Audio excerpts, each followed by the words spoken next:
రోజులు గడుస్తున్నాయి, నెలలు గడుస్తున్నాయి, ఆఖరికి సంవత్సరాలు కూడా గడిచేలా ఉన్నాయి. అయినా ఆ విషయంలో ముందడుగు మాత్రం పట్టం లేదట.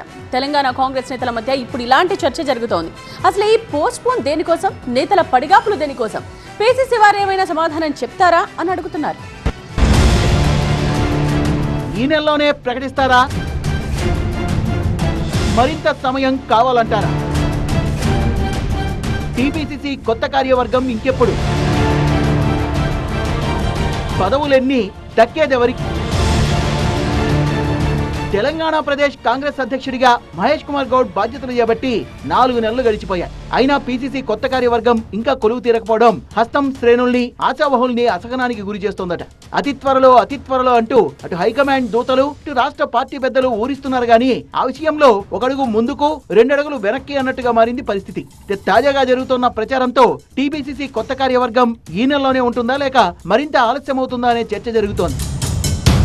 Oasis Fertility లో టెస్ట్, ట్రీట్మెంట్స్, థెరపీస్ అన్ని scientifically design in the good hands of science. Mummy daddy అవ్వాలంటే ఓఎస్ఎస్ కి కాల్ చేయండి.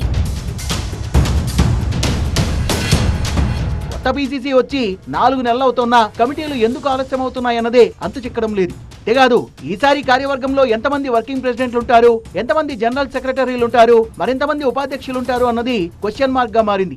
అసలు మహేష్ గౌడ్ తన కార్యవర్గం ఎలా ఉండాలనుకుంటున్నారనే విషయం కూడా బయటకు తెలియడం లేదు. ఆషాఢం, శ్రావణం అంటూ రోజులు గడిపేస్తున్నారే తప్ప పార్టీలో పదవుల కేటాయింపులు మాత్రం పూర్తి చేయడం లేదన్నది ఆశావహుల ఆవేదన. కర్ణుడి చావుకు 1,00,000 కారణాలు అన్నట్టుగా కార్యవర్గాన్ని ప్రకటించకపోవడానికి సైతం అన్నే రీజన్స్ ఉన్నాయంటున్నారు పార్టీ పెద్దలు. అయితే అవన్నీ మాకు జాంతానాయి, పదవులు కావాల్సిందే అంటున్నారు హస్తం నేతలు. ప్రభుత్వం ఏర్పడి ఏడాది కావస్తున్నా ఇంకా తమకు ప్రాధాన్యతనివ్వకపోవడం ఏంటని ప్రశ్నిస్తున్నారు.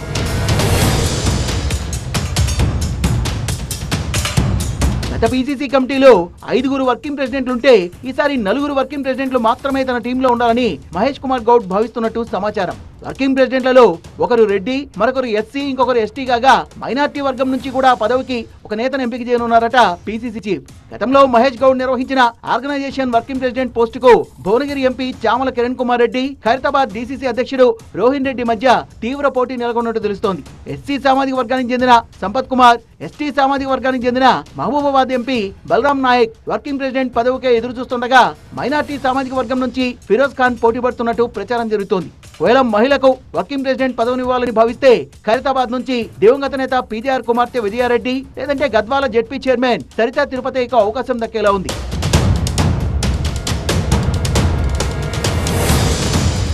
సామాజిక సమీకరణాలని దృష్టిలో ఉంచుకొని ఈసారి తెలంగాణ పిసిసి కార్యవర్గాన్ని ప్రకటించబోతున్నట్టు తెలుస్తోంది. పార్టీలో కష్టపడ్డ వారికి అవకాశం ఇవ్వాలని, అధికారంలో లేనప్పుడు సైతం పార్టీని అంటపెట్టుకుని ఉన్న వారికే ప్రాధాన్యం ఇవ్వాలని మహేష్ కుమార్ గౌడ్ భావిస్తున్నారట. అంతేకాదు ఈసారి ప్రతి జిల్లాకు పిసిసి కార్యవర్గంలో ఛాన్స్ ఇవ్వాలని భావిస్తున్నట్టు తెలుస్తోంది. జిల్లాకు ఒక జనరల్ సెక్రటరీ, పార్లమెంట్ నియోజకవర్గానికి ఒక సీనియర్ వైస్ ప్రెసిడెంట్ పోస్టులను ఇవ్వాలని నిర్ణయించుకున్నట్టుగా సమాచారం. మొత్తంగా 50 మంది జనరల్ సెక్రటరీలు కొత్త టీంలో ఉంటారని అంచనా. అన్ని సవ్యంగా జరిగితే వెరీ సూన్ కార్యవర్గ ప్రకటన ఉంటుందని గాంధీ భవన్ వర్గాల్లో గట్టిగా ప్రచారం జరుగుతోంది. మరి మహేష్ కొత్త టీంలో ఎవరికి అవకాశం దక్కుతుందో, ఆశావహుల్లో ఎవరికి నిరాశ ఎదురవుతుందో చూడాలి.